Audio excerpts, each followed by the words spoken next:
todo el entusiasmo que creo que merece, porque esta es una materia que se refiere al ejercicio profesional y ustedes están a un paso de comenzar con el ejercicio profesional.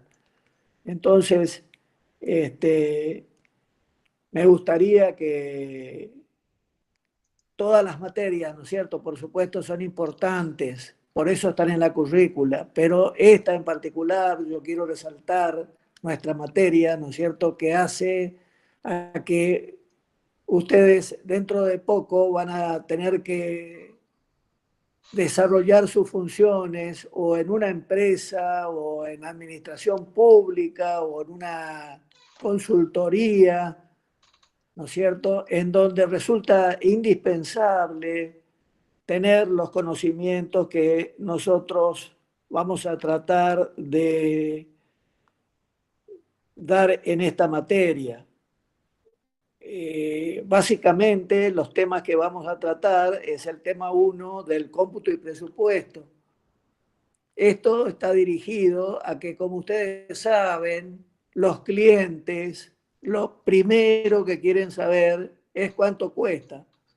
Entonces, obviamente que tenemos que avanzar en el estudio del cómputo y el presupuesto. La segunda unidad es del pliego de condiciones y especificaciones, que también es un tema muy, muy interesante, que es la documentación base para la ejecución de las obras. El tema 3 se refiere a sistemas de ejecución. El tema 4, dirección y organización de obras. El tema 5, planes de trabajo. El tema 6, organización técnica de la empresa. Bueno, no sé si estoy respetando el tema en forma, los temas en forma estricta de acuerdo al programa, pero estos son los temas que vamos a desarrollar, ¿no es cierto? Vamos a estudiar también como último tema a ética, así que son temas sumamente interesantes para el ejercicio de la profesión, como les decía antes. Así que he preparado para, ustedes saben que las clases virtuales, a pesar del esfuerzo, no son lo mismo que las clases presenciales. Sí, en el caso mío en particular, yo tengo más de 40 años de clases presenciales, entonces me resulta bastante incómodo, ¿no es cierto?, tener que dar la clase sin ver a mis alumnos, sin reconocer, mirándole las caras, ¿no es cierto?, si están comprendiendo los temas de los cuales estamos hablando y a su vez hacer más directa la charla de la clase, que por este medio prácticamente se transforma en un monólogo. Así que, por favor, no sé, José, si podés, por favor, poner las diapositivas. Vamos a compartir las diapositivas, o Eduardo, no sé quién se ofreció para compartir las diapositivas. Perfecto. Si les parece, ingenieros, yo les comparto. Sí, sí, yo te voy a ir avisando para ir pasando de una a otra. Perfecto. Ahí pueden ver mi pantalla, ¿no? Sí, sí, podemos ver. Ahí está Bueno, comenzamos, como es lógico, por el nombre de la materia. El que les habla es el profesor titular de la materia y al mismo tiempo ustedes están viendo al resto del personal que va a trabajar en esta materia, que es el ingeniero Marcelo Aguirre, que se va a desempeñar como jefe de trabajos prácticos. Yo estoy radicado en la ciudad de Formosa. Me resulta imposible en este momento salir de la provincia para irme a Resistencia, porque a la vuelta tenemos la obligación de hacer una cuarentena acá, de acuerdo a la legislación provincial. Así que todos vamos a trabajar dando temas teóricos y prácticos. También está el ingeniero Fernando Felibene y el ingeniero José Alumni. También ellos están radicados los tres en la ciudad de Resistencia. Esto lo digo por comodidad de los alumnos que están en Resistencia. Y estamos esperando la resolución del ingeniero Eduardo Medina, que está radicado en la ciudad de Corrientes, quien se va a incorporar a la cátedra próximamente en calidad de script. Bueno, respecto de las características de la materia, esta es una materia obligatoria, como ustedes saben, de dictado cuatrimestral. Los horarios de clases se imparten las actividades sincrónicas, es decir, estas actividades que estamos dando en forma online los días viernes. Y vamos a arrancar a partir de las 16. La idea es impartir una teoría al principio de 16 a 17, una hora y cuarto, después hacer un recreo de media hora para que ustedes puedan prepararse unos mates o no sé qué actividad quieren desarrollar en un pequeño descanso, y luego también un tiempo similar para impartir la teoría de la práctica y dejarle los trabajos que ustedes van a tener que ir desarrollando en sus casas, ¿sí? Porque esta materia trata de presupuestar una obra de arquitectura, una obra hidráulica y una obra vial. Entonces, eso implica una cantidad de trabajo que ustedes van a tener que desarrollar desde sus domicilios, por supuesto con la guía de los profesores. Bueno, pasamos a la siguiente. ¿Se escucha mal? No, se escucha perfecto, se escucha, yo por lo menos, ingeniero. Todos los alumnos están escuchando. Se escucha con ruido, hay alguien que puso ahí que se escucha mal. Para mí se escucha el eco del ingeniero Eduardo Medina. Perfectamente. Si puede apagar el micrófono de él, creo que es el problema. Sí, exactamente. Que tiene que cerrar el micrófono, entonces. Bueno, por favor, Eduardo, cerrar el micrófono. Y vamos a ver entonces la diapositiva correspondiente a la fundamentación. Bueno, la fundamentación de nuestra materia, como ya venía explicando, es el ejercicio profesional, es decir, el análisis de los costos, la planificación, las documentaciones de obra, los tipos de formas de adjudicar, ¿no es cierto? Vamos a ver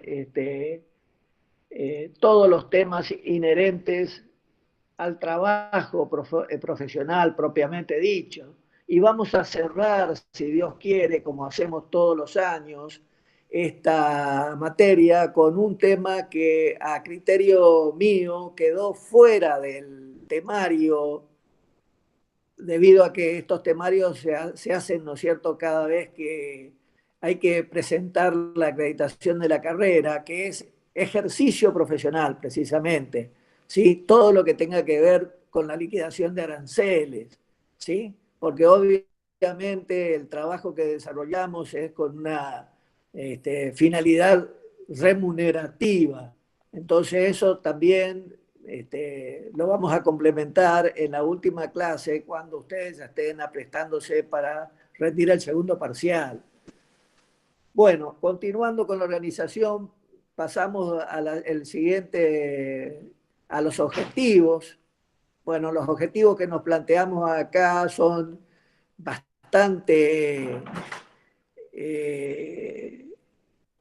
digamos así, exigentes, porque queremos abarcar las 3 especialidades, ¿no es cierto? Lo que nos obliga a que en un cuatrimestre tengamos que trabajar en forma coordinada y en forma precisa para poder terminar en tiempo el trabajo correspondiente a obras de arquitectura. Después vamos a pasar al de la obra vial o hidráulica, veremos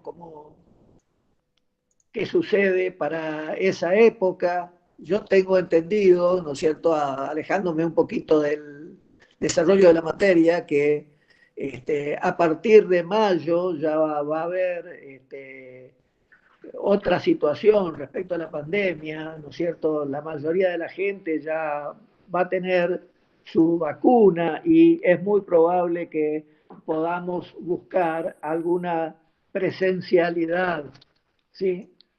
Y ustedes puedan, por supuesto, aprovechar a hacernos todas las consultas en forma personal que crean necesario. Bueno, los objetivos, ¿no es cierto? Es obviamente lograr competencias, ¿sí? Para efectuar el estudio de obras de arquitectura, hidráulica y vial. El siguiente slide. Pasamos a la planificación, por favor.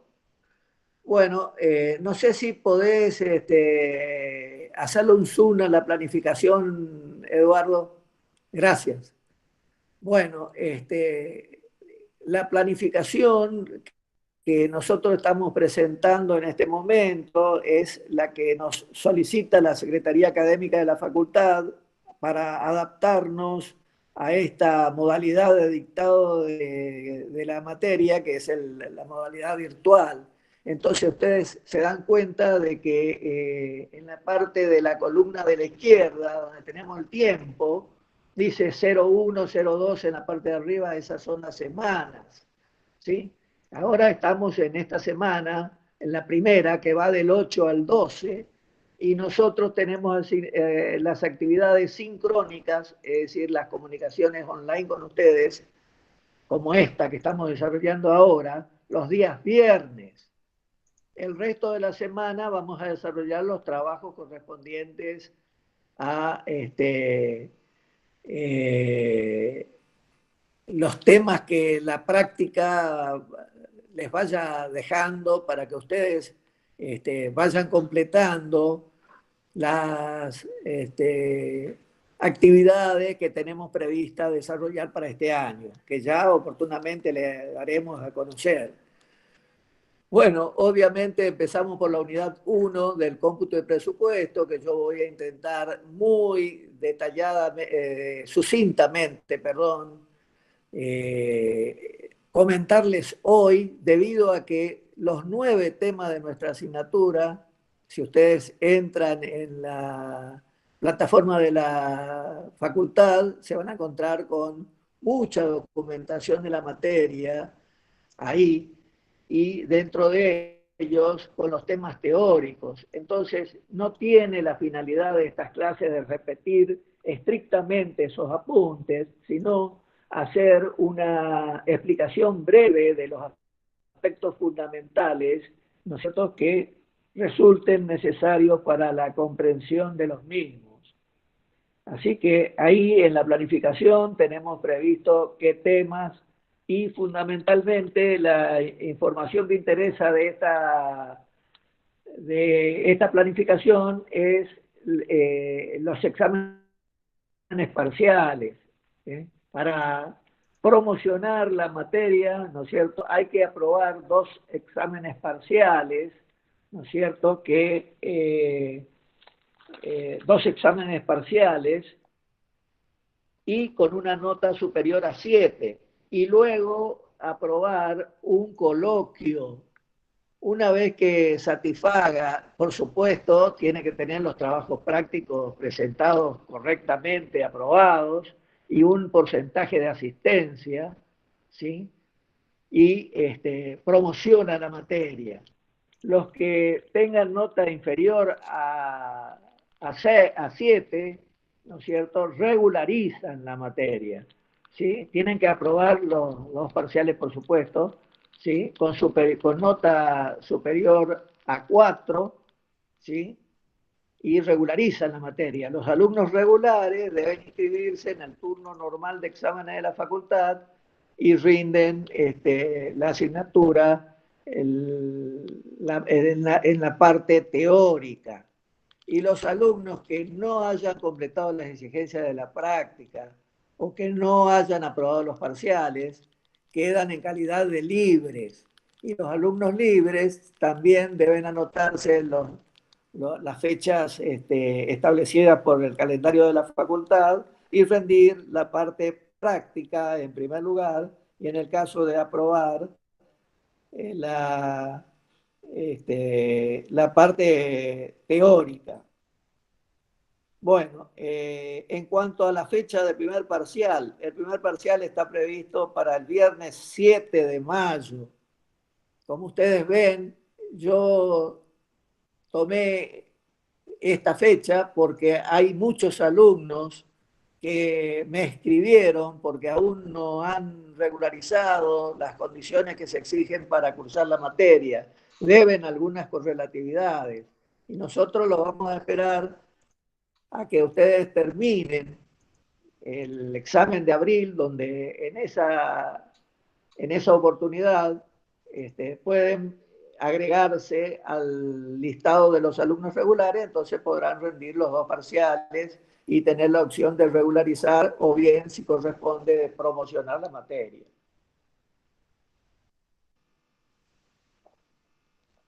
Bien, el segundo examen parcial va a ser el último viernes del cuatrimestre, que creo que es el último viernes del cuatrimestre, a ver si lo vemos ahí porque no lo noté.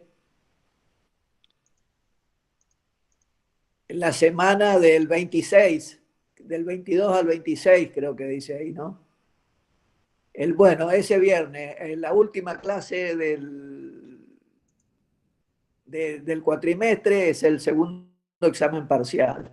Luego ustedes tienen 2 recuperatorios. Los recuperatorios los vamos a llevar a cabo durante los exámenes establecidos por la facultad, que son el 2 de julio y el 30 de julio.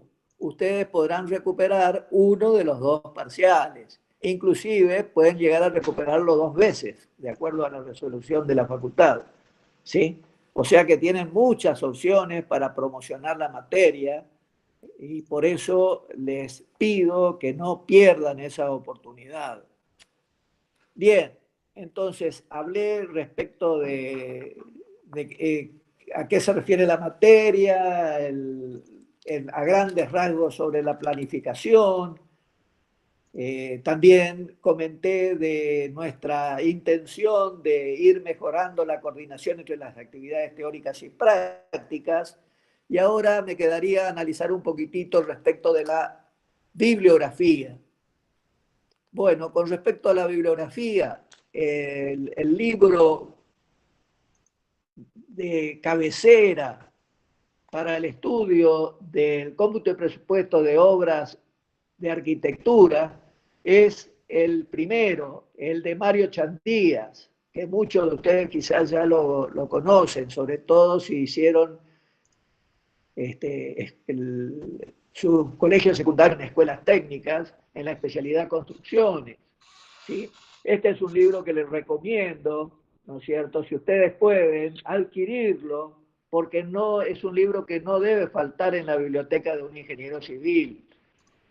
Luego tenemos otros libros también muy interesantes, el de Maquia, Cómputo, Costos y Presupuestos, también similar al Chantía, pero un poquito menos conocido. En tercer lugar, hay un libro de un ingeniero Bonsander que desarrolló su actividad profesional prácticamente ya fallecido, por supuesto, ¿no es cierto?, en la provincia de Formosa, y que nos dejó un muy interesante libro, Cómo presupuestar el proyecto de una obra. Y en cuarto lugar, dentro de la bibliografía básica para las obras de arquitectura, me estoy refiriendo, es el libro de Marcelo Del Fiori, Cómputo y Presupuesto para Obras.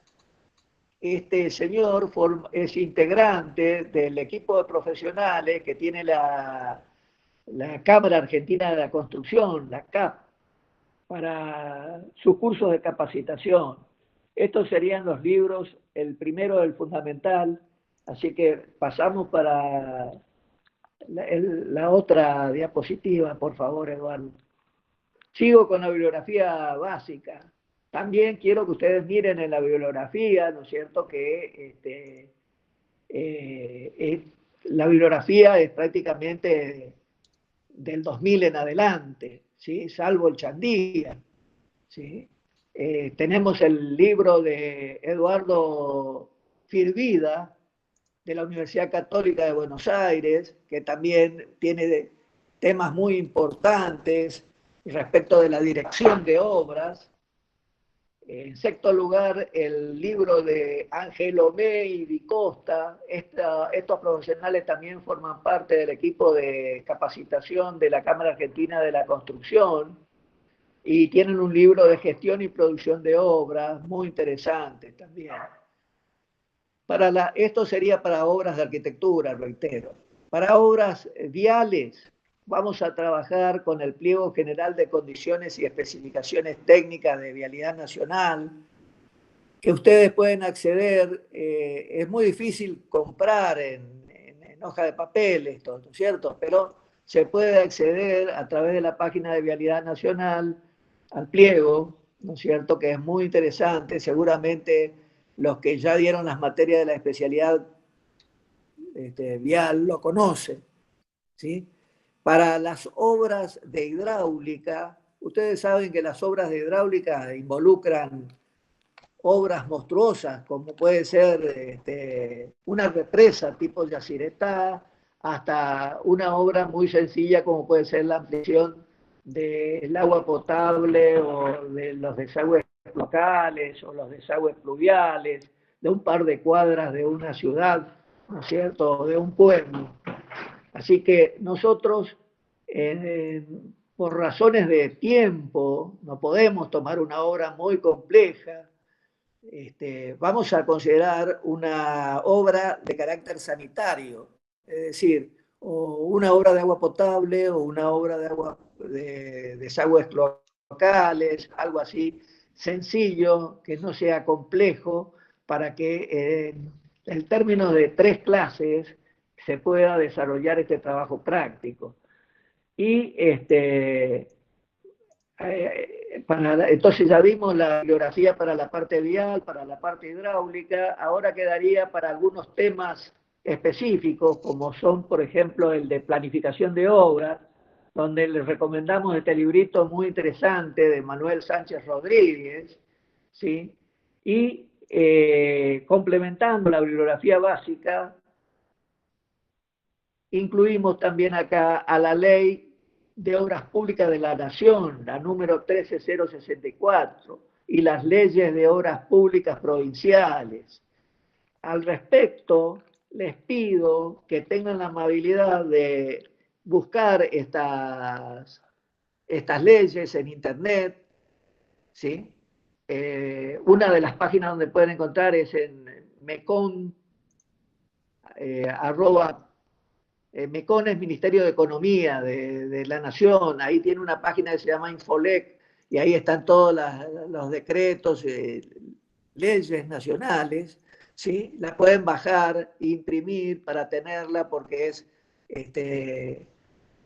la legislación que nosotros vamos a tener como base. Ustedes saben que el título nuestro es un título nacional, y luego le vamos a pedir también que se consigan las leyes de obras públicas de las respectivas provincias.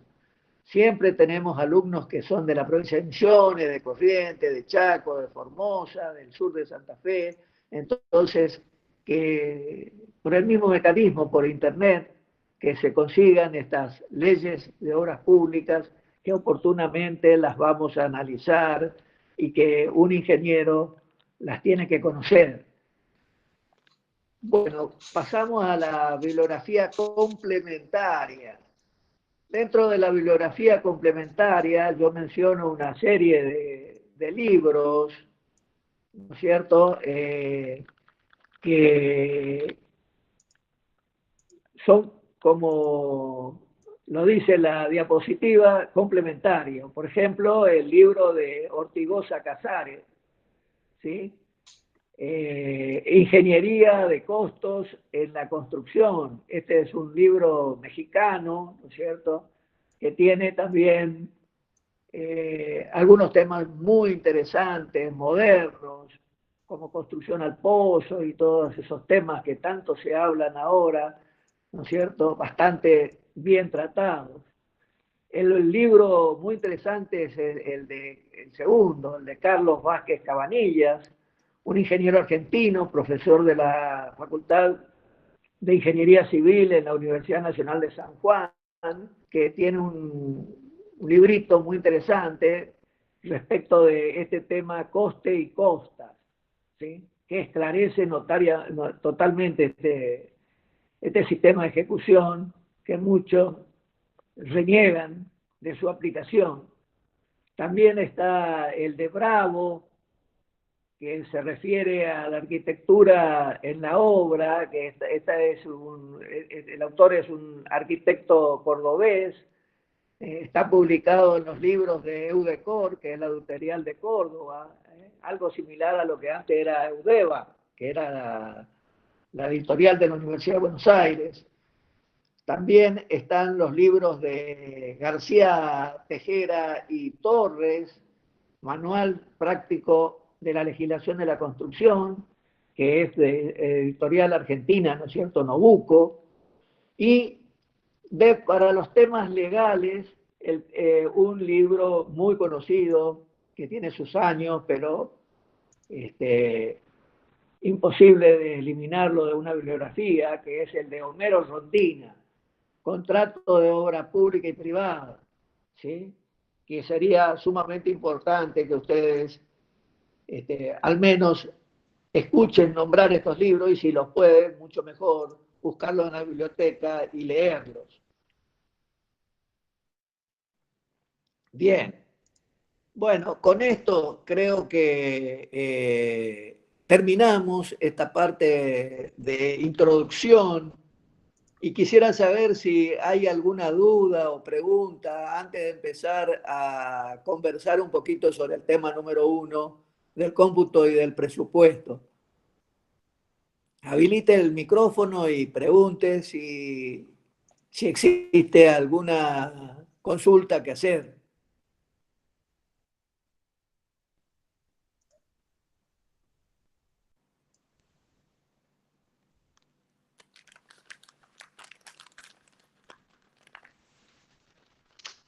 ¿Hay alguien que está preguntando algo?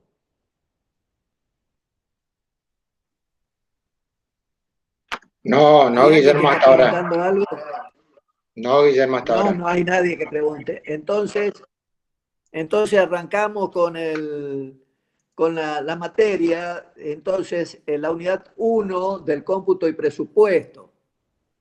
Bien. Uno de los objetivos del ingeniero civil es la ejecución de obras. Esto es el ámbito en donde gira el ejercicio profesional del ingeniero civil. Y las obras, de acuerdo a su naturaleza, puede ser una obra material o inmaterial o intelectual. Nosotros estamos acostumbrados a las obras materiales, ¿sí? Las obras materiales son aquellas que nosotros vemos cuando caminamos por la ciudad y vemos que se está construyendo un edificio, o cuando se está construyendo un camino, o se está construyendo un puente o una escuela. Esas son las obras materiales. Las obras intelectuales son los trabajos que se hacen en gabinete, como ser, por ejemplo, los proyectos, los estudios de prefactibilidad o de impacto ambiental o de evaluación de proyectos, que ustedes también han adquirido conocimiento en otras asignaturas, ¿sí? Pero nosotros vamos a trabajar más sobre la obra material. Entonces vamos a buscar las definiciones del término obra, teniendo en cuenta tres aspectos: el punto de vista jurídico, el punto de vista usual o corriente y el punto de vista técnico. Ahí, como ustedes ven en la fotocopia, desde el punto de vista jurídico, ¿no es cierto? Se interpreta que obra es todo lo hecho, lo consumado, perfecto y útil para los fines para los que fue concebida, ¿sí? Eso desde el punto de vista jurídico. Desde el punto de vista usual o corriente, es el proceso de la materialización de un proyecto, ¿sí? Cuando pasamos frente a una construcción decimos ahí se está ejecutando una obra, ¿no es cierto? Y desde el punto de vista usual o corriente, ¿no es cierto?, interpretamos que obra es la materialización de un proyecto, ¿sí? Es la materialización de un proyecto desde el punto de vista usual y desde el punto de vista técnico es el conjunto de trabajos que hacen a una unidad terminada, completa y adecuada a su fin.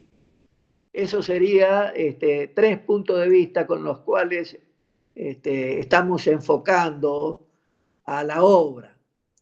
Finalmente, también podemos decir que una definición de obra la encontramos precisamente en la Ley de Obras Públicas de la Nación, quien en su artículo primero define a este concepto diciendo que es toda construcción o trabajo o servicio de industria que se ejecute con fondos del Tesoro de la Nación. Entonces tenemos que entender un poquitito qué significa construcción, trabajo y servicio de industria. Cuando la ley se refiere a construcción, son las obras viales, los diques, los edificios, las líneas telefónicas, aeropuertos, etcétera, ¿no es cierto?, que son escuelas, hospitales, etcétera. Esas serían las construcciones. En cambio, cuando utiliza la palabra trabajo, es para mencionar que se van a hacer obras de ampliación o de reparación o de conservación o de dragado o de balizamiento o de relevamiento. Esos son más bien trabajos y no construcciones, ¿no es cierto? Y por último, los servicios de industria, que se refieren a la organización e instalación de servicios industriales, como ser usinas, fábricas o talleres. Bien, entonces hemos enfocado al término obra, ¿no es cierto?, desde su naturaleza como material e inmaterial, y luego enfocamos a las obras materiales, las hemos definido desde tres puntos de vista. Pero las obras también pueden clasificarse de acuerdo al origen de los fondos. De acuerdo al origen de los fondos tenemos la obra pública y la obra privada. La obra pública son las que son financiadas con los dineros provenientes del Tesoro de la Nación, de las provincias o de los municipios. Y la obra privada es la financiada con el dinero de los particulares o privados. Otra forma de clasificar a las obras es también teniendo en cuenta la especialidad que la caracteriza. Ya hemos hablado nosotros que vamos a ver en nuestra materia tres especialidades, que son las de obras de arquitectura y las obras de ingeniería, que las clasificamos en la obra vial y en la obra hidráulica, ¿sí? Esa sería entonces la clasificación del término obra. Y ahora vamos a pasar a analizar las características de la industria de la construcción. Las obras, ¿no es cierto?, las ejecutan las empresas, o sea, a través de terceros, o bien por administración. Lo hace el propietario comitente. Bueno, pero la industria, la realización de estas obras da lugar a lo que nosotros llamamos la industria de la construcción. Y la industria de la construcción es una industria muy particular, a la que se llama normalmente industria de planta móvil o nómade. ¿Qué significa? Que la industria de la construcción se traslada con su personal, con los materiales, con los equipos, a cada lugar de trabajo para hacer el producto cometido que tiene, que de acuerdo al contrato suscrito o el compromiso asumido. En cambio, las otras industrias, no, cuando digo otras industrias me estoy refiriendo a aquellas industrias que no son de la construcción, las vamos a llamar industrias sedentarias, están radicadas en un determinado lugar y ahí realizan la confección de su producto. Por ejemplo, una fábrica de automóviles, en el caso particular de la industria Ford, por ejemplo, ¿dónde está instalada Ford? Y Ford está instalada en la provincia de Buenos Aires, en la localidad de Pacheco, de donde dispone, ¿no es cierto?, un terreno muy generoso, en donde se instala la fábrica y ahí se elabora el producto. Y esto es importante destacar, ¿no es cierto? Ya vamos a ver por qué, en la fijación del precio. Pero antes voy a tratar de respetar un poquito el orden de la diapositiva y referirme a las características importantes de la industria de la construcción. La de atrás, esas. La primera, ya me referí, la heterogeneidad del producto. Es decir, es la única industria, no es como la sedentaria, que yo di el ejemplo, la fábrica de automóviles. Solo produce automóviles. En cambio, en la construcción, la empresa puede hacer una escuela, una comisaría, un barrio de viviendas, o un puente, o un camino. Es decir, tenemos una gran heterogeneidad de productos. Segundo, por el lugar donde se elabora el producto. Bueno, dijimos que en el caso de la industria de la construcción se tiene que trasladar necesariamente al lugar donde tiene que elaborar el producto. Y por último, el más importante de las características de la construcción es por la fijación del precio. Fíjense ustedes que las empresas que llamamos nosotros sedentarias cotizan un producto que ellos ya lo han construido, tienen un prototipo. Entonces, dar el precio es relativamente seguro, ya que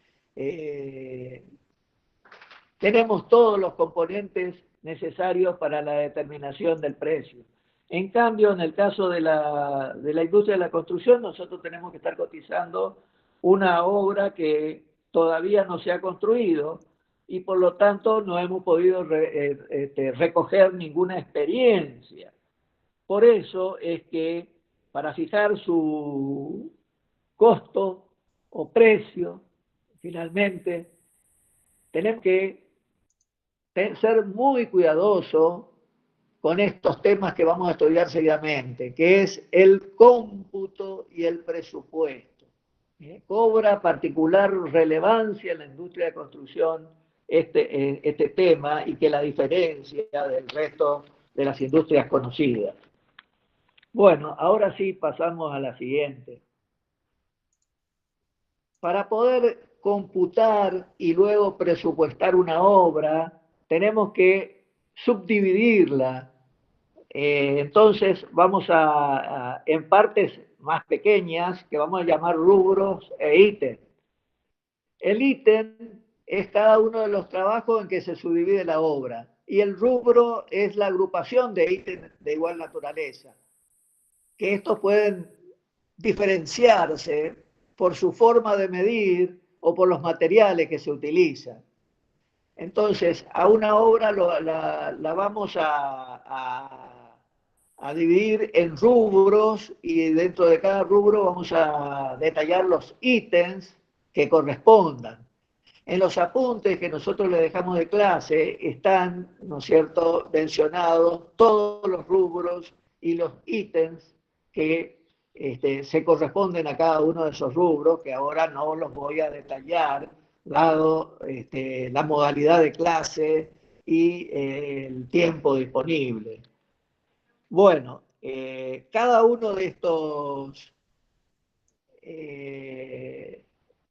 ítems tienen que respetar ciertas normas de medición, ¿sí? Para las obras de arquitectura, respetarán las normas para la medición de estructuras en las construcciones de edificios, que vamos a empezar a ver a partir de la clase próxima. Las obras viales, nos vamos a guiar por el pliego de especificaciones técnicas de vialidad nacional, y para las obras hidráulicas los pliegos de la obra sanitaria o de las actuales empresas prestatarias de los servicios en cada una de las provincias. Por ejemplo, en el caso del Chaco es SAMET, creo que en Corrientes Aguas de Corrientes, acá en la provincia de Formosa Aguas de Formosa, que en el fondo actualizaron los pliegos que utilizaba esta empresa tan conocida que se llamó Obra Sanitaria de la Nación. Bueno, cada ítem debe tener su unidad de medición, y nosotros vamos a estudiar las unidades de medición de cada uno de ellos y su alcance, es decir, qué involucra esa unidad de medición, ¿sí?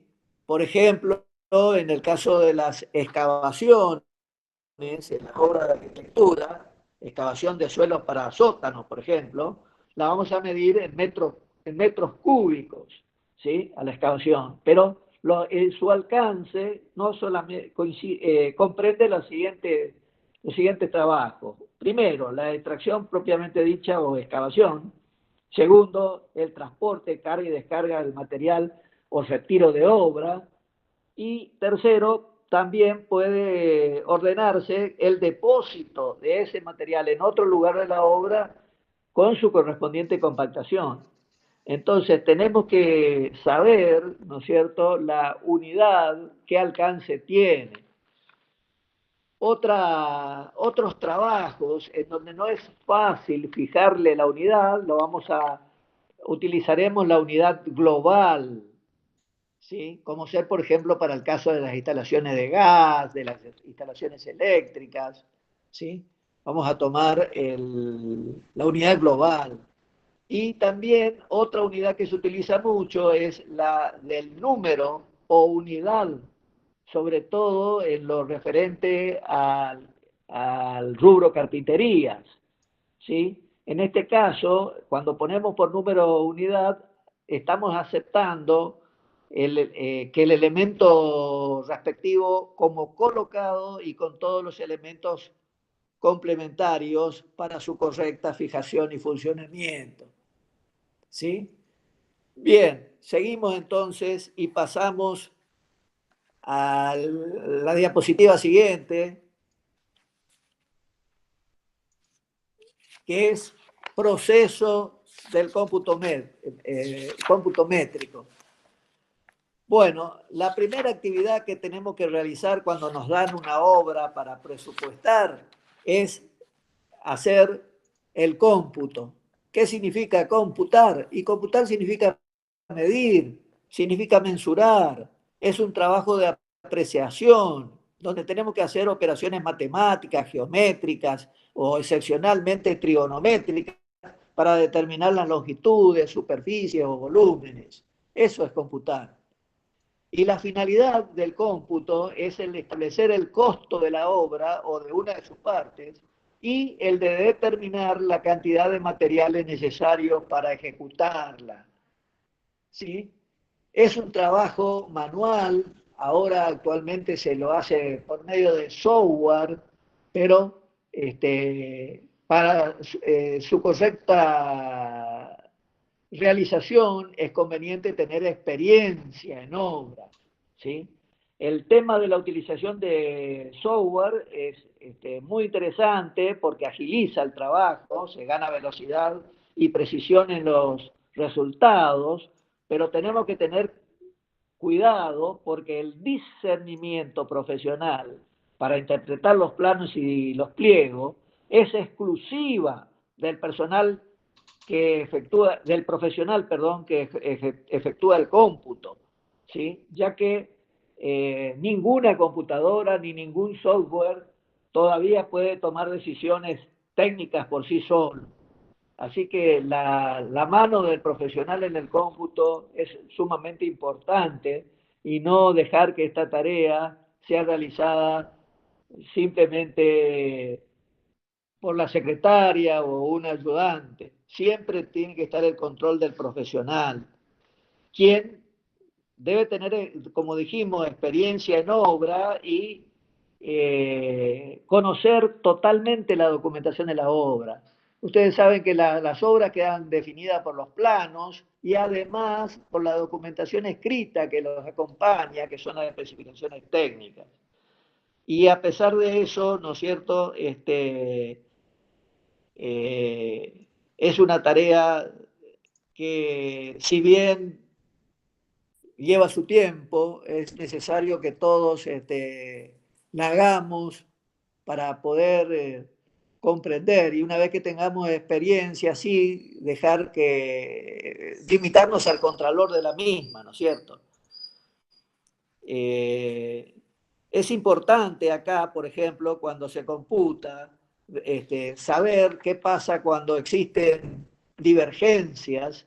Por ejemplo, si nos encontramos que una cota indica, por ejemplo, del ancho de vereda, 2 metros, y la escala, de acuerdo a la que dice estar confeccionado el plano, me señala 3 metros.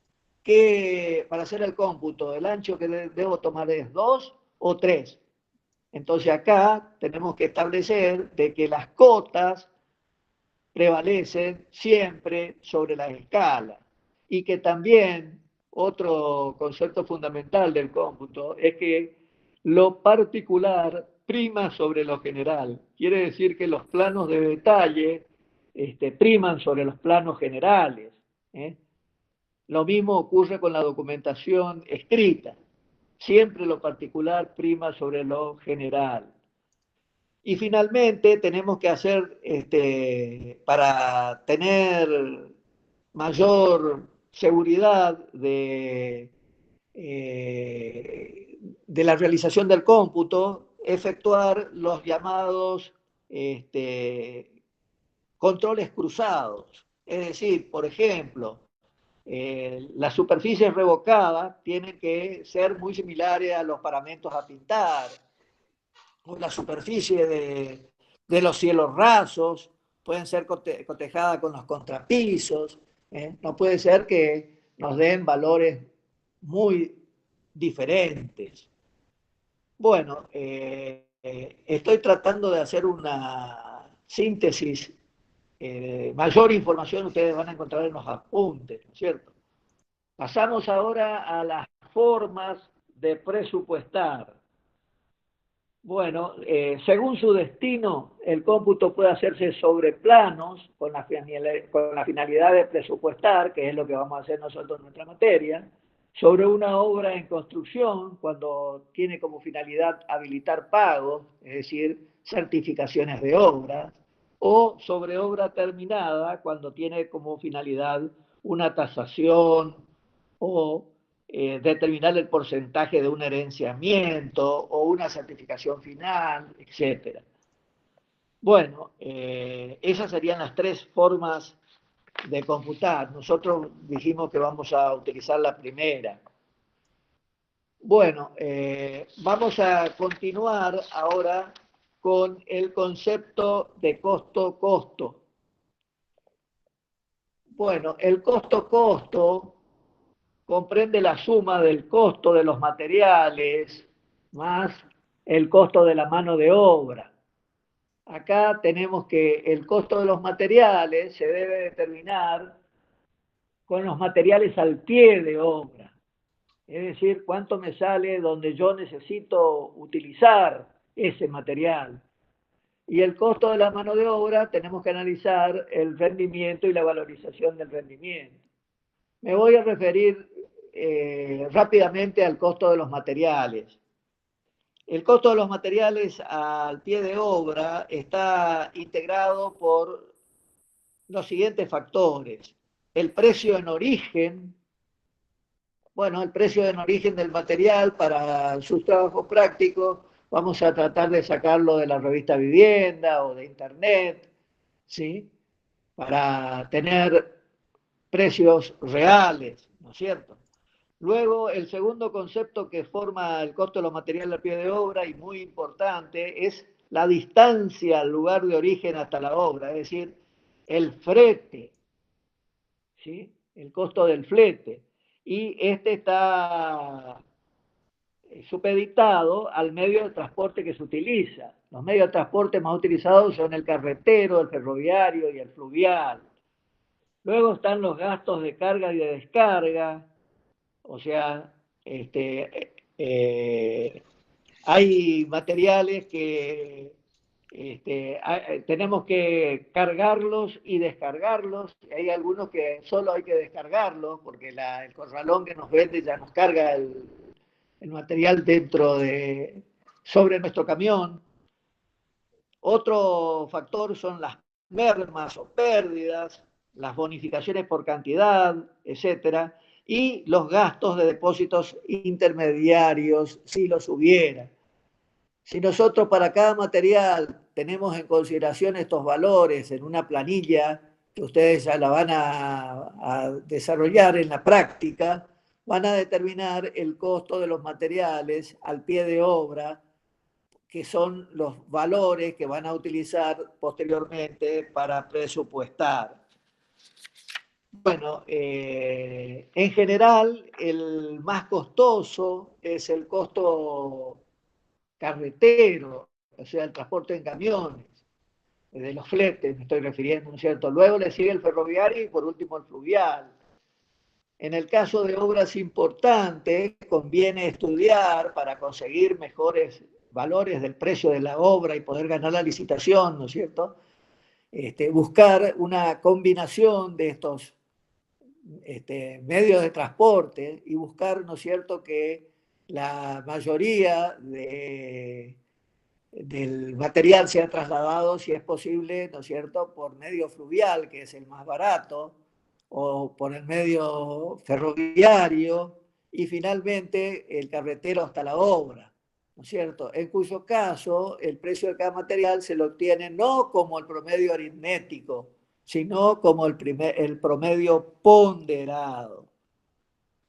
Bueno, pasando a la mano de obra. La mano de obra dijimos que existen dos factores, el rendimiento y la valorización del rendimiento. ¿Qué es el rendimiento? Bueno, el rendimiento lo definimos como el tiempo promedio en horas que se requiere para ejecutar una unidad de trabajo, o lo invertimos y decimos cantidad de obra hecha en la unidad de tiempo. Eso es el rendimiento. Bueno, el rendimiento de la mano de obra, ¿no es cierto?, depende de varios factores. Entre ellos podemos mencionar la forma de contratación del personal obrero. Ya ustedes van a ver en los apuntes que hay tres formas de contratar al personal obrero: a jornal, a destajo por tanto, y por contrato propiamente dicho, que tienen, ¿no es cierto?, características muy particulares cada uno de ellos, ¿sí? Aunque en la realidad, ¿no es cierto?, se puede aplicar los tres sistemas en una obra, combinándolos adecuadamente, ¿sí? Sobre todo en la actualidad, ¿no es cierto?, se está utilizando mucho esta combinación que ayuda a bajar costos y ganar tiempo. Los que se denominan beneficios por tercerización y especialización. Bien, otro de los factores que influyen en el rendimiento son los factores climáticos, de capacitación del obrero, del equipo disponible en el trabajo, de la organización de obra, etc.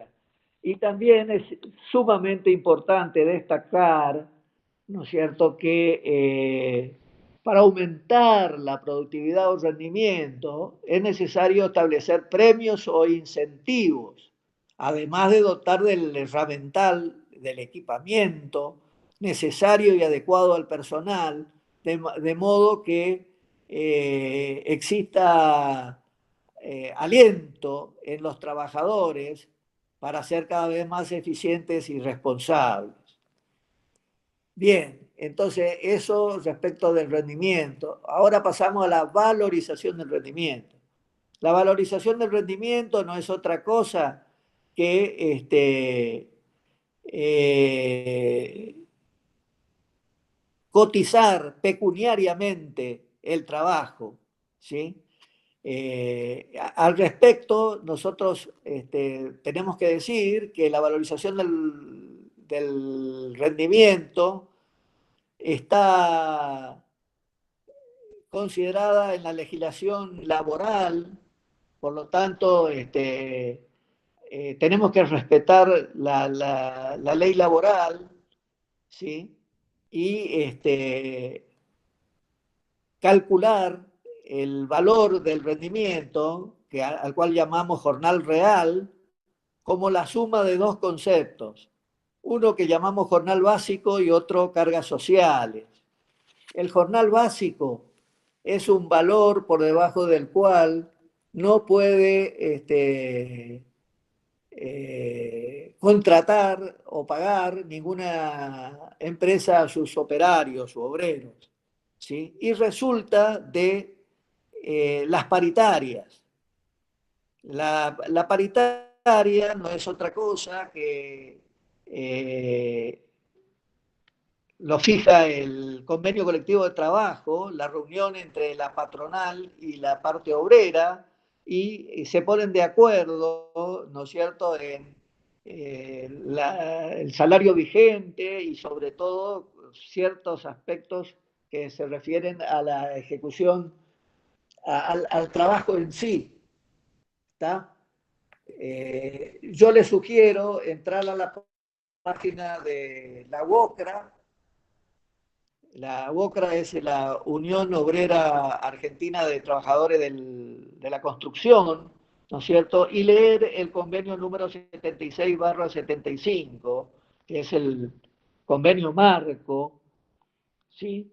Una vez que los patrones y los obreros se ponen de acuerdo, son elevados estos acuerdos al Ministerio de Trabajo, quien lo procede a su homologación. La homologación del convenio significa que pasa a ser obligatorio para todos, hayan o no participado de las discusiones, ¿sí? Bien, entonces, sabemos lo que es el jornal real.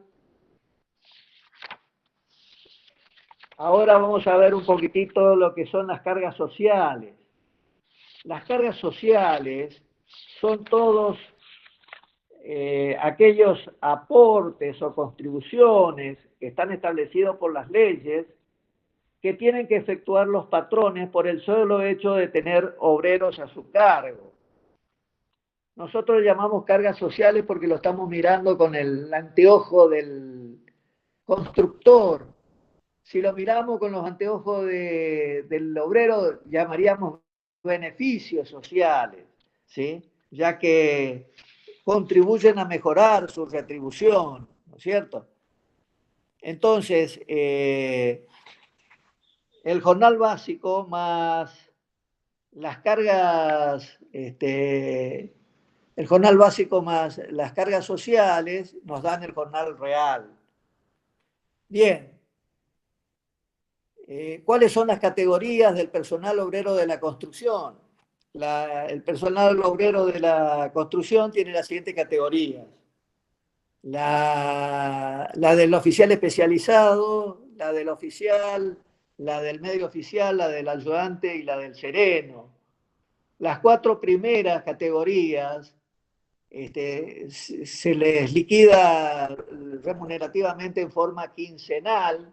En cambio, el sereno recibe una mensualidad y tiene que trabajar 12 horas, ¿no es cierto? Corridas. Después tiene su franco y vuelve a las otras 12 horas, ¿no es cierto?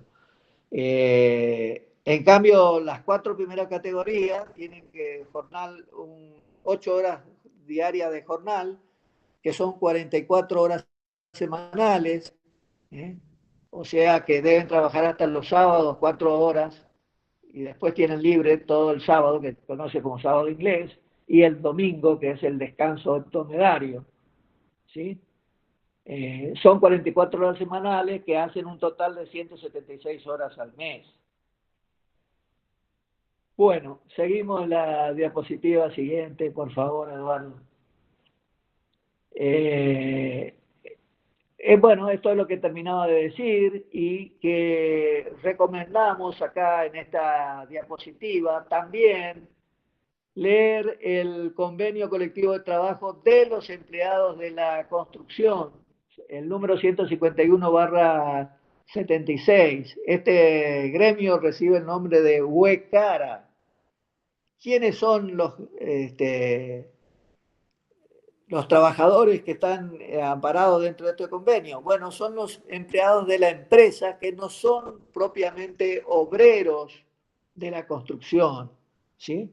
Y ahí ustedes se van a encontrar, ¿no es cierto?, cuando analicen el convenio 151, que hay 4 agrupamientos.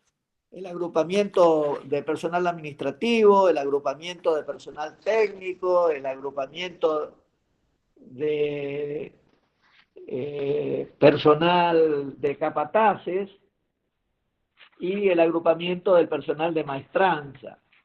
Recordemos que estos obreros son empleados de la empresa, no obreros de la construcción. Ojo, ¿sí? Seguimos al siguiente. Creo que está la parte de salarios básicos de UOCRA. Bueno, los salarios básicos de la UOCRA, por convenio colectivo de trabajo, se establecen diferencias zonales. Cuando ustedes vayan a buscar los trabajos se van a encontrar que hay 4 zonas que se denominan A, B, C y C austral. Ustedes van a tener que tomar los valores correspondientes a la zona A. Como ustedes ven, ¿no es cierto? Ponemos directamente el mapita, Eduardo, el que sigue. Eso. Vemos que la zona A es casi todo el país, ¿sí? Y que la zona B solo comprende a 3 provincias, que son Neuquén, La Pampa y Chubut, ¿sí? Después tenemos la zona C, que corresponde a Santa Cruz, y la zona C austral, que corresponde a Tierra del Fuego, Antártida e Isla del Atlántico Sur. Bueno, eso respecto de la mano de obra. Y finalmente pasamos una diapositiva más. Liquidación de la mano de obra. El costo de la mano de obra que resulta de cada categoría se calcula como la suma del jornal básico más una asistencia perfecta, que es el 20% del jornal básico. Esta es una conquista, ¿no es cierto?, del gremio de la construcción, ya que es el único gremio que tiene este beneficio de que si no faltamos, ¿no es cierto?, tenemos el 20% del jornal básico, ¿sí? Más las cargas sociales, que es un porcentaje de la suma de los 2 valores anteriores, más el seguro obrero. Esto me da el costo de la mano de obra.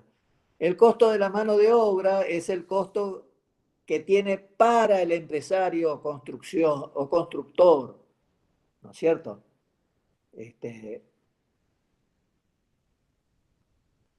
lo que se le paga a cada uno es el precio de la mano de obra, que es mucho más bajo, ¿cierto?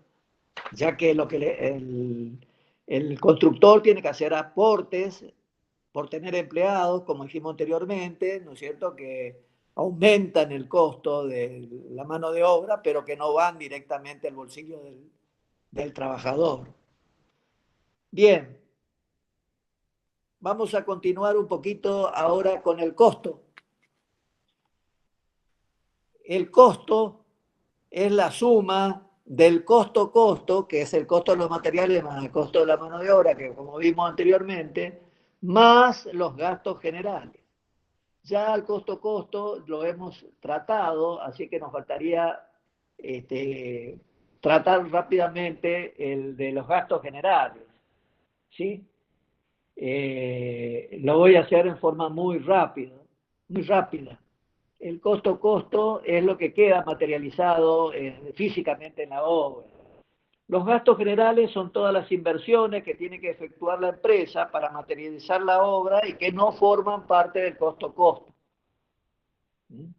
Esto para su estudio lo vamos a clasificar a los gastos generales en dos grandes grupos, los gastos generales directos y los gastos generales indirectos. Los gastos generales directos son aquellos que surgen en razón de la existencia de la obra e inciden directamente en el costo de ejecución. Para su estudio, los gastos generales directos los vamos a dividir en tres grandes partes, que son los gastos mensuales, otros gastos y gastos porcentuales. Seguimos. Pasamos a la diapositiva siguiente. Los gastos generales indirectos son aquellos gastos que surgen con relación a la existencia de la empresa y se producen, hayan o no obras en ejecución. ¿Sí? Estos gastos generales, ¿no es cierto? Las empresas generalmente lo prorratean entre las obras que están ejecutando. Cuando estudian una obra nueva, determinan, ¿no es cierto?, el valor de gastos generales directos que debemos cargarle conforme a su envergadura. Bien, dentro de los gastos generales directos, hay un gasto muy particular que se llama gasto de financiación, que merece un estudio particular, que está hecho en el apunte, y me voy a referir muy brevemente para explicar qué es este gasto. Cuando nosotros comenzamos una obra, debemos disponer de dinero o pedir prestado ese dinero para los gastos que se llaman en la jerga técnica acometida de obra. Es decir, cuando yo comienzo la obra tengo que ir a construir el obrador, hacer los alambrados, comenzar los primeros trabajos y eso me lleva dinero. O lo ponemos de la empresa o lo pedimos a una entidad financiera. Normalmente las empresas piden a entidades financieras un préstamo para hacer frente a estos gastos hasta que comience a percibir los certificados de esa obra. Las entidades financieras, viendo que la empresa tiene firmado el contrato, ¿no es cierto?, de ejecución de esa obra, le otorga lo que se llaman los créditos básicos. Le da un préstamo en dinero y ese dinero generalmente se devuelve por medio de la cesión de certificado. Es decir, las empresas se comprometen a devolver ese dinero dando una parte de los certificados que van cobrando una vez que comience a percibirlos, que normalmente desde que comienza la obra transcurren entre 60 y 90 días, depende de lo que digan los pliegos, ¿no es cierto? Bueno, y esto es muy importante, el gasto de financiación, ya que si no lo determinamos adecuadamente, por más que hayamos hecho el cómputo y el presupuesto correctamente y no estimamos bien los gastos de financiación, podemos tener dificultades con la ejecución de la obra. Bien, vamos a ver otro tema muy interesante referido a los gastos generales que llamamos consideraciones especiales o costos invisibles o escondidos. pese a que intentamos ser muy minuciosos en el estudio de los gastos generales, ¿sí?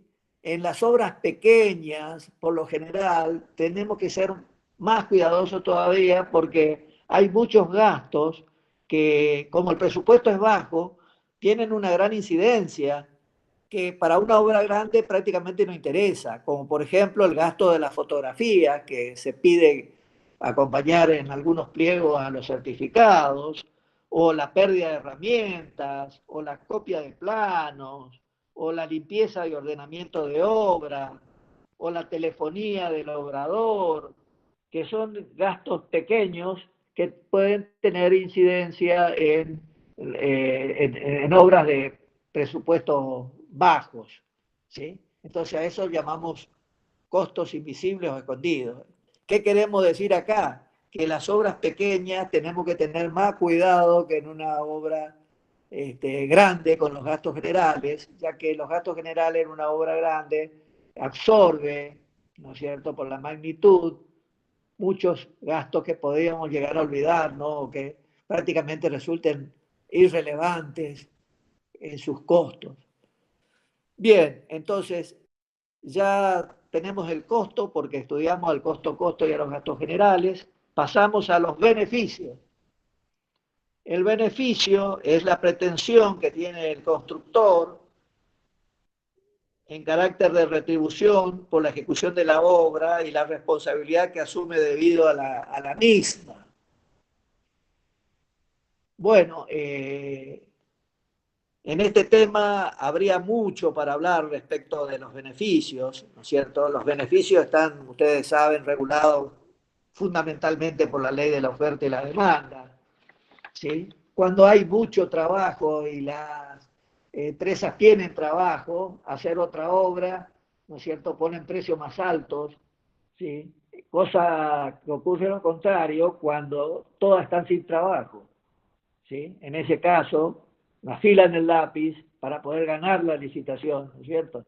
Así que la oferta y la demanda es un aspecto muy importante, ¿sí? También depende, por supuesto, del estado general de la economía, de las dificultades que pueda ofrecer la ejecución de la obra, de su envergadura, etcétera. Son limitantes que se deben considerar para la fijación de los beneficios. Obviamente que todos queremos tener el mayor de los beneficios, es decir, buenas ganancias, pero eso también conspira contra la posibilidad de conseguir el contrato de la obra, ya que si nos pasamos y ponemos todo muy alto para cubrirnos de posibles errores, nos vamos a tener muy abultado nuestro presupuesto y no vamos a poder conseguir ninguna obra que se licite. Finalmente pasamos al concepto de precio. El precio, nosotros sabemos que es lo primero que le interesa a nuestro cliente. Nuestro cliente quiere saber cuánto le va a costar.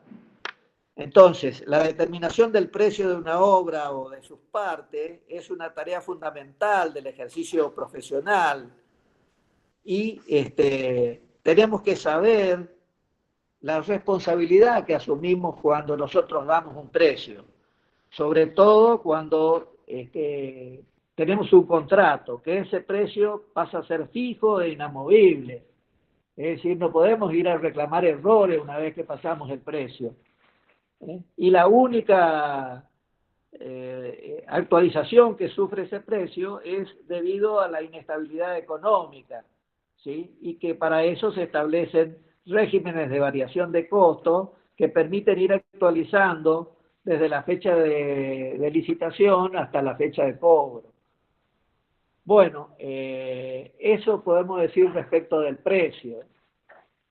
¿Qué tenemos acá? A ver, el esquema para obtener el precio. Entonces, es el costo de los materiales más el costo de la mano de obra, que me daba el costo, más los gastos generales, que me da el costo, más el beneficio, que es un subtotal, más impuestos, y eso me da el costo final, un costo de obra.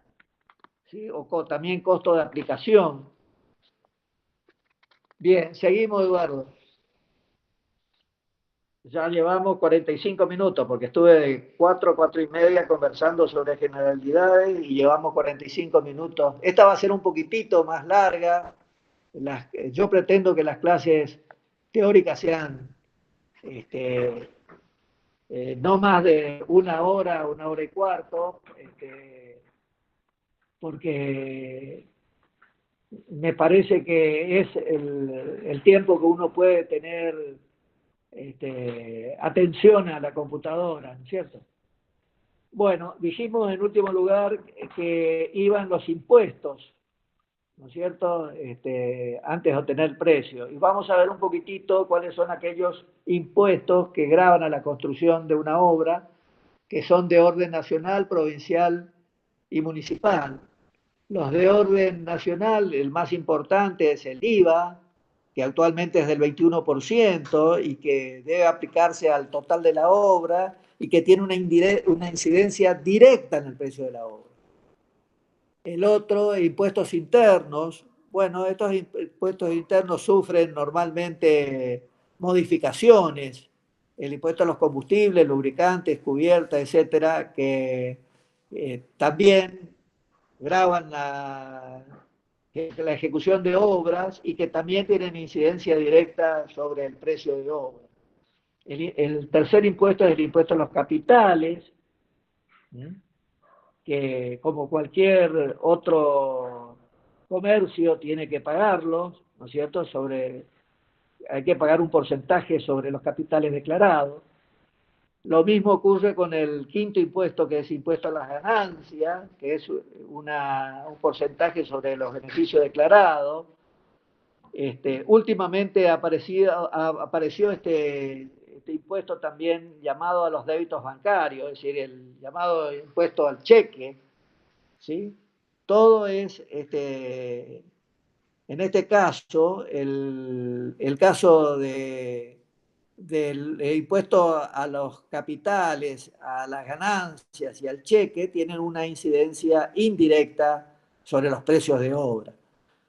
Bueno, en cuanto a los impuestos provinciales, el más importante es el de ingresos brutos, ¿sí? El impuesto a los sellos y impuestos especiales, ¿sí?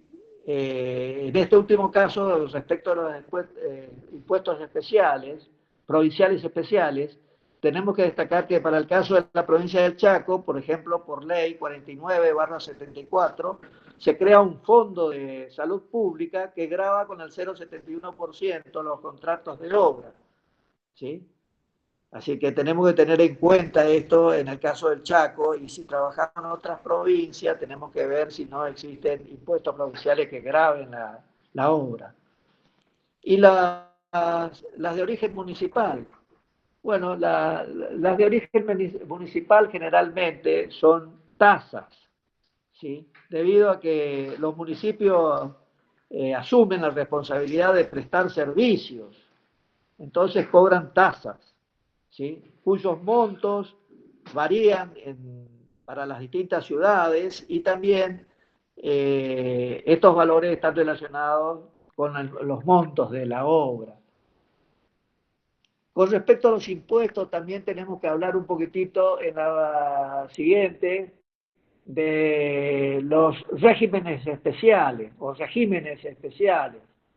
Cuando el Estado es el encargado de ejecutar obra, ¿no es cierto? Y le interesa fundamentalmente las mismas. Por ejemplo, si llamamos una licitación en un lugar inhóspito, generalmente o pasan precios muy altos o no existen interés por parte de la empresa de ir a trabajar en esa zona. Entonces hay que crear un incentivo. Entonces, estos se llaman regímenes especiales. Por ejemplo, como para el caso de las viviendas económicas. En este caso se establece reducciones, por ejemplo, al impuesto al valor agregado, ¿sí? En el caso de viviendas económicas, en lugar del 21, ¿no es cierto?, se bajan 10 puntos y se cobra el 11% del IVA. También ocurre lo mismo en licitaciones internacionales y en obras declaradas de interés nacional. Bueno, me voy a referir muy brevemente también, para ir finalizando con el apunte, al tema de los equipos. En el caso de las obras civiles, en las obras de arquitectura en general, no se utiliza mucho equipo.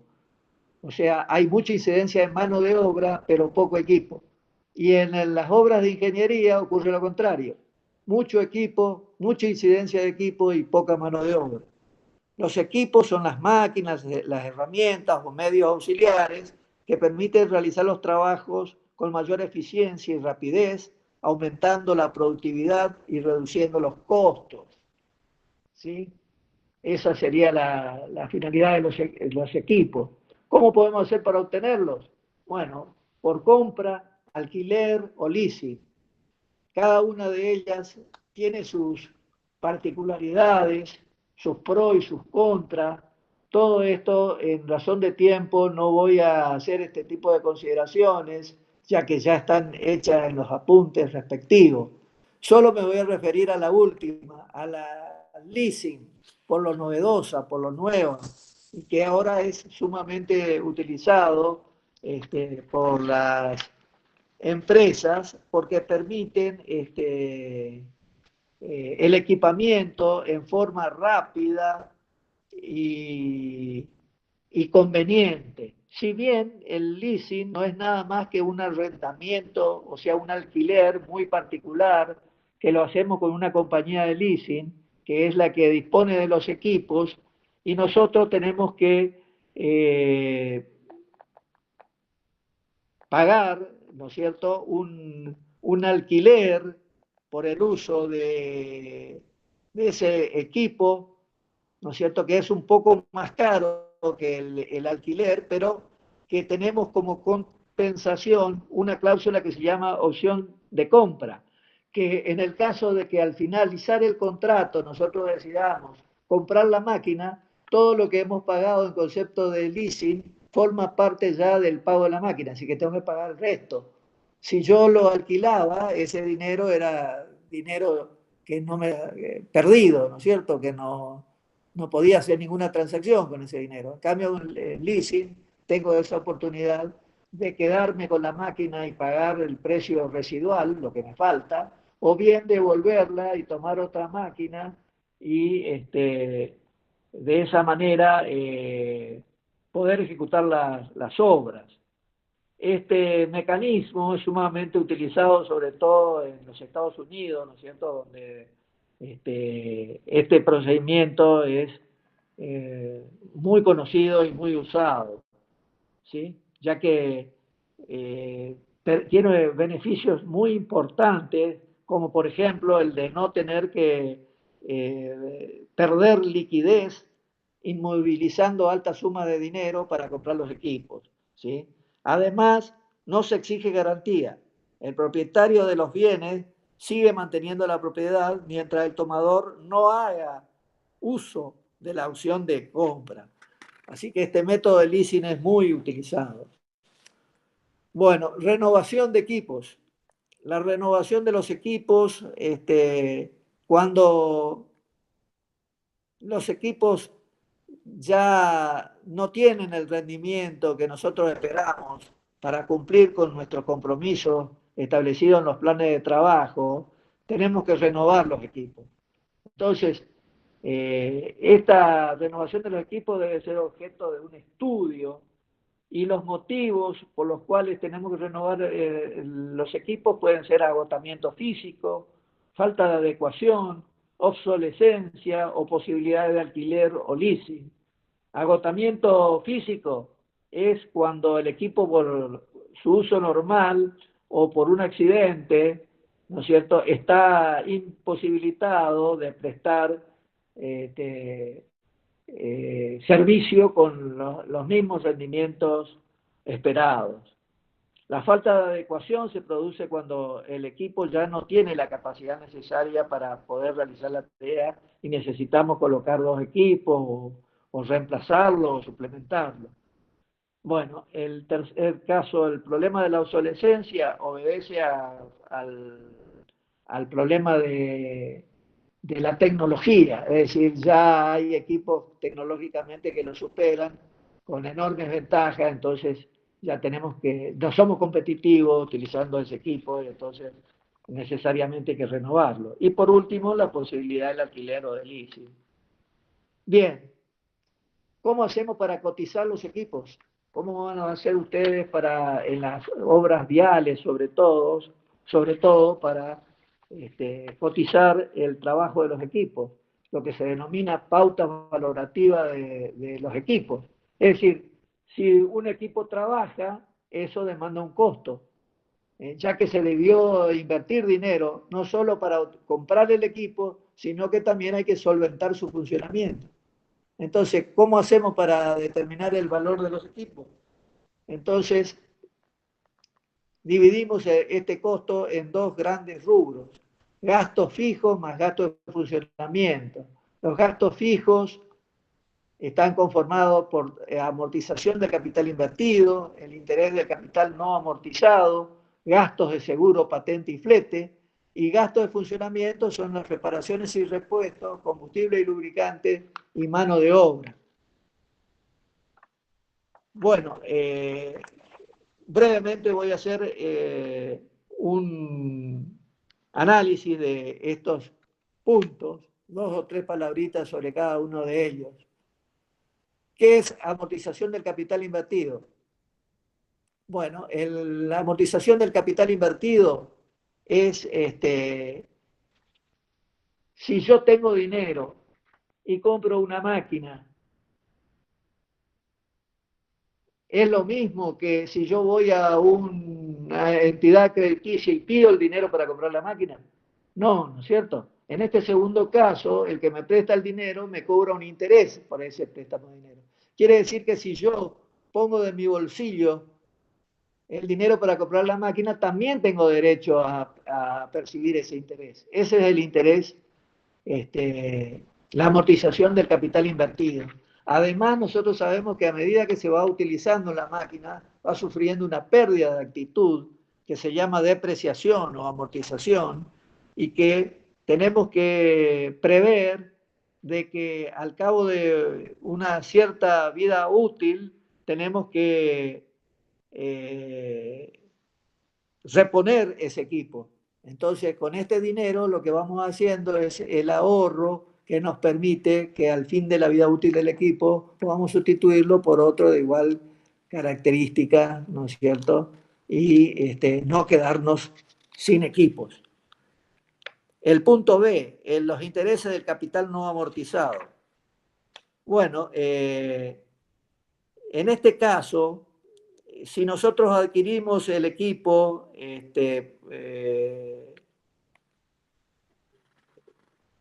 por medio de una entidad crediticia, necesitamos pagar un interés sobre el saldo no amortizado. Quiere decir que nosotros compramos un equipo por 100.000, supongamos 10 cuotas de 10.000, el primer mes pagamos los intereses sobre 100.000, la segunda sobre 90.000, la tercera sobre 80.000.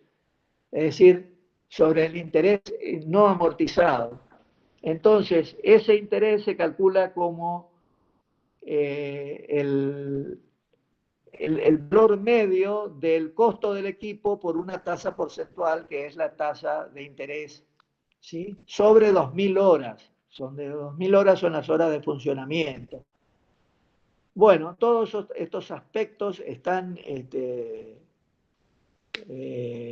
más detallados en los apuntes, y no creo que valga la pena, salvo que haya alguna pregunta en particular, de detallar aún más estos aspectos. Me quedaría el último punto, que es el de los presupuestos. Por favor, la última, creo que la última. Presupuesto. Bueno, el presupuesto es la estimación del precio con anterioridad a la ejecución del trabajo, o sea, es el cálculo anticipado de una obra o de sus partes, ¿sí? Existen 3 formas para presupuestar. presupuestos por comparación, presupuestos por suma de partidas globales, presupuestos por análisis de precios unitarios.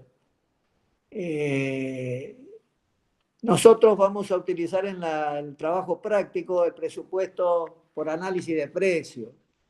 Yo estoy apurándome para no excederme en el tiempo, pero todos estos temas van a volver a ser considerados en la segunda clase por el ingeniero Aguirre, que va a ser el responsable de la segunda clase, así que no se preocupen que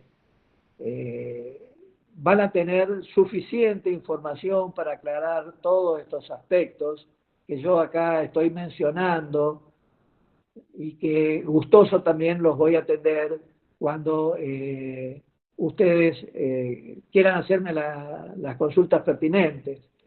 Y finalmente está el presupuesto por análisis de precios unitario, que es el que vamos a utilizar, que esto nos obliga a hacer los análisis de precios. Después del cómputo de los materiales, que es la primera parte de nuestro trabajo práctico, pasamos al estudio de los análisis de precios, es decir, a cotizar cada uno de los ítems, ¿sí? Entonces, ahí vemos que hay una particularidad para cotizar obras de arquitectura, que son los análisis para obras de arquitectura precisamente, y análisis para las obras de ingeniería, que también tiene sus particularidades y que la vamos a ir analizando en la parte práctica. La siguiente, Eduardo, por favor. ¿Qué nos queda? Bueno, lo que me quedaría por decir es que en la parte práctica y en la mayoría de las obras, los análisis de precios se hacen hasta el costo-costo, es decir, la suma del costo de los materiales más el costo de la mano de obra. Y todo lo que viene por debajo, que son los gastos generales, los beneficios, los impuestos, se hace un estudio particular y se determina lo que se llama coeficiente de impacto. Entonces, luego a cada costo-costo le afectamos este coeficiente de impacto y automáticamente tenemos el presupuesto de aplicación. Eso sería así, muy sencillo. Nosotros vamos a trabajar de esta manera, determinando el coeficiente de impacto. Y por último, me queda una más. Desgraciadamente le voy a robar unos minutos más, que es la ayuda de gremios. La ayuda de gremios, ustedes van a ver que es uno de los factores que debe considerarse en el estudio de los gastos generales directos. Las ayudas de gremio surgen como consecuencia de los subcontratos. En otras palabras, todas las tareas que el contratista principal debe realizar cuando subcontrata un trabajo específico, se recibe el nombre de ayuda de gremio. Me remito a un ejemplo. Por ejemplo, si subcontratamos la instalación eléctrica, el gremio de la instalación eléctrica lo que me hace es amurar las cajas y los caños, pero no me tapa las canaletas. No es trabajo subcontratado. Él me deja toda su instalación a la vista. El trabajo de tapar las zanjas es un trabajo que tiene que hacer el contratista principal, y eso lo hace con esto que se denomina ayuda de gremios. Y esta ayuda de gremios puede traducirse en el presupuesto de dos maneras. Por medio de una suma fija, como lo van a hacer ustedes en el trabajo práctico que le van a dar y le van a explicar oportunamente, se va a tomar una cuadrilla de obreros, ¿no es cierto?, y se va a determinar su incidencia a lo largo de todo el plazo de obra. Entonces vamos a tener tantos pesos asignados a ayuda de gremios. O bien, lo vamos a hacer por porcentaje. En este caso, tenemos que, en el apunte también tenemos un ejemplo muy clarito respecto de su contrato, por ejemplo, de la instalación eléctrica. La instalación eléctrica, ese rubro, tendrá un porcentaje de incidencia respecto del total de la obra. Supongamos que la obra sea 100 pesos y el rubro de instalación eléctrica 10. Esto significa que la incidencia de este rubro es el 10%. Estamos. De ese 10%, en el caso de las obras de arquitectura, se estiman que el 60% es gasto de materiales y el 40% de mano de obra. Esto lo establece las reglas del buen arte de la construcción. Entonces, quiere decir que de mano de obra yo tengo 4 pesos, ¿no es cierto? El 40%. Pero no le voy a subcontratar por el 40% no le voy a dar eso al subcontratista todo ese dinero.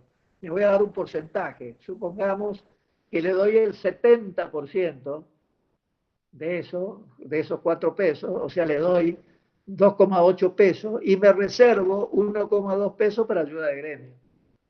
¿Se dan cuenta? Este es el cálculo así rápido, sacado por porcentaje, cuyo ejemplo, reitero, está en los apuntes. Bueno, muchas gracias. Si está alguno en condiciones de preguntar algo, todo lo van a encontrar en los apuntes. Nosotros vamos a estar siempre a disposición de ustedes para guiarlos. Así que quedo a disposición de ustedes unos minutos para dejarlos descansar porque ya estoy abusando del tiempo. Esta es la primera clase, un poco más larga. Ya las otras les prometo de que no nos vamos a exceder de la hora y cuarto y vamos a tener que hacer un descanso. Esta fue la primera clase, siempre es un poquitito más prolongada que el resto.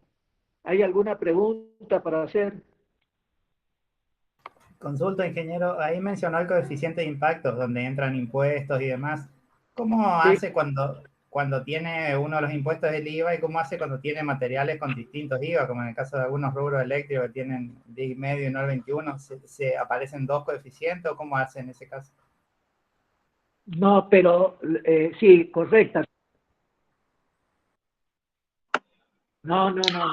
Eso me faltó aclarar dentro de las muchas cosas que van a encontrar en el apunte. Todos los análisis de precio a costo se hacen sin IVA. El precio de los materiales, todo debe estar sin IVA, porque no podés cargar 2 veces el IVA. ¿Interpretás? Claro, pero digo, en el coeficiente de impacto, ahí no es que entra el valor del IVA, no entra en ese coeficiente. Sí, ahí entra el valor del Disculpe. IVA, pero entra una sola vez, porque el precio no va con IVA. Sí. Disculpe, ¿me permite un Adelante. minuto? Mira, yo creo que tu Sí, pregunta por ahí se puede contestar porque el coeficiente de impacto se refiere a los impuestos que vos aportás por lo que facturás, no a los impuestos de los materiales que vos comprás. Vos, en realidad, por el total de la obra vas a facturar y vas a pagar por todo el 21%, independientemente de que los materiales algunos tengan el 21% o el 10,5%. Por ejemplo, si estás construyendo una vivienda económica, vas a tener que poner en el coeficiente de impacto ese valor de IVA reducido, por más que vos pagues el 21% de los materiales. No sé si se entiende. El IVA que entra en el coeficiente de impacto es el IVA que se paga por lo que vos facturás, no por los materiales que comprás. Perfecto, ahora sí.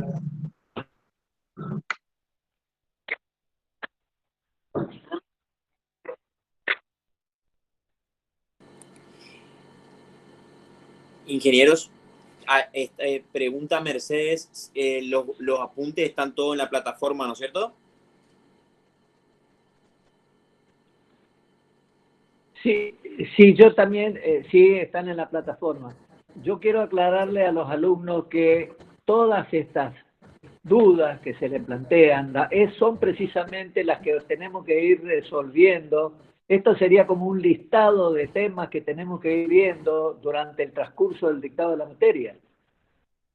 No pretendamos querer solucionar todos los problemas en la primera clase.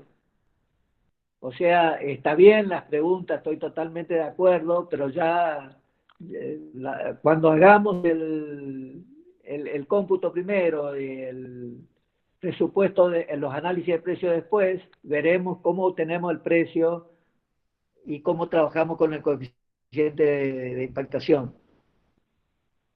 O sea que va a haber muchas cosas que probablemente se van a aclarar cuando trabajemos en la práctica.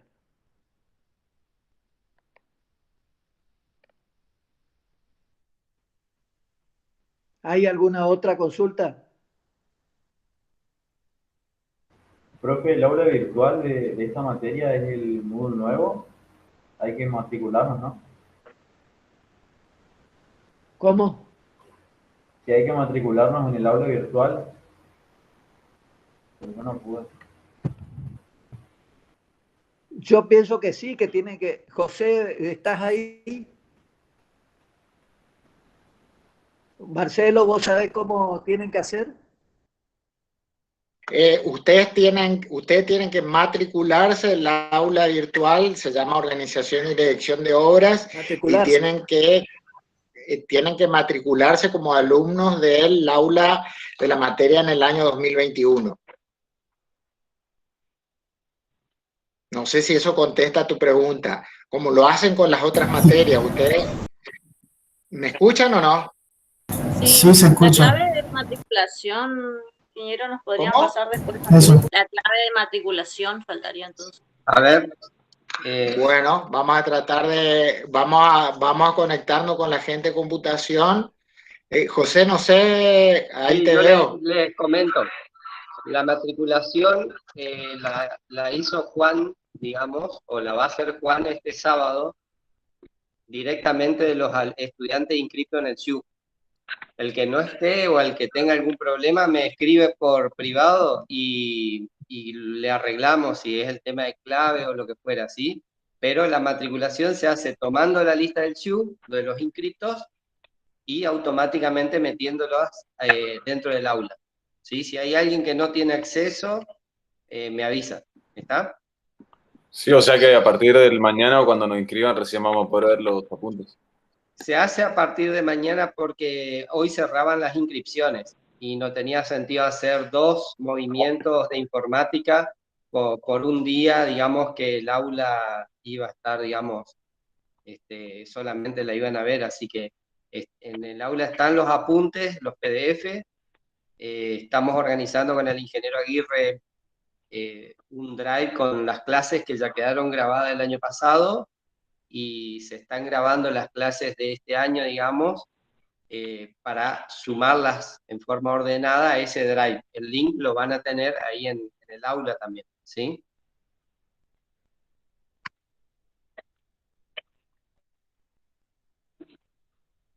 ¿Alguna consulta o yo nomás no escucho porque por ahí estoy desde el celu con... No, sí se entendió. Bien.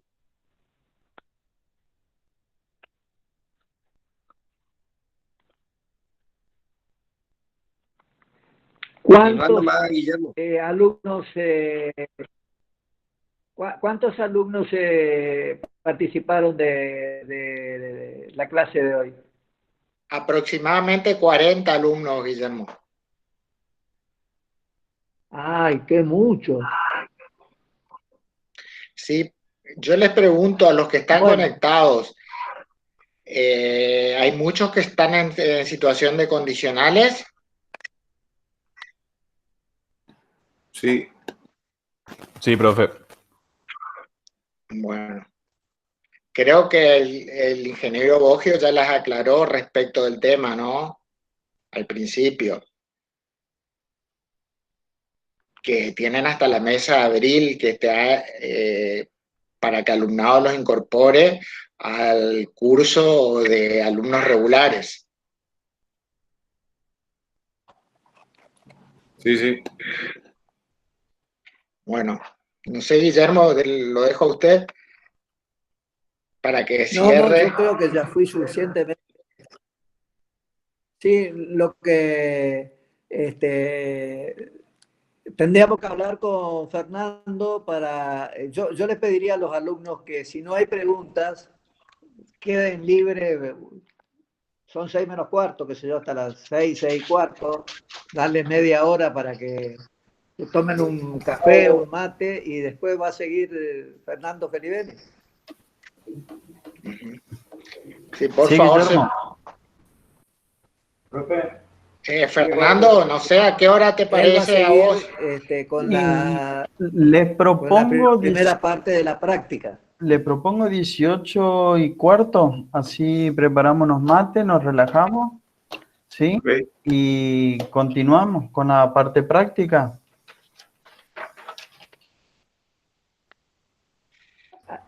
Ahora, Fernando. 18 y cuarto, ¿les parece? Sí, bueno, sí. Ingeniero. Media hora.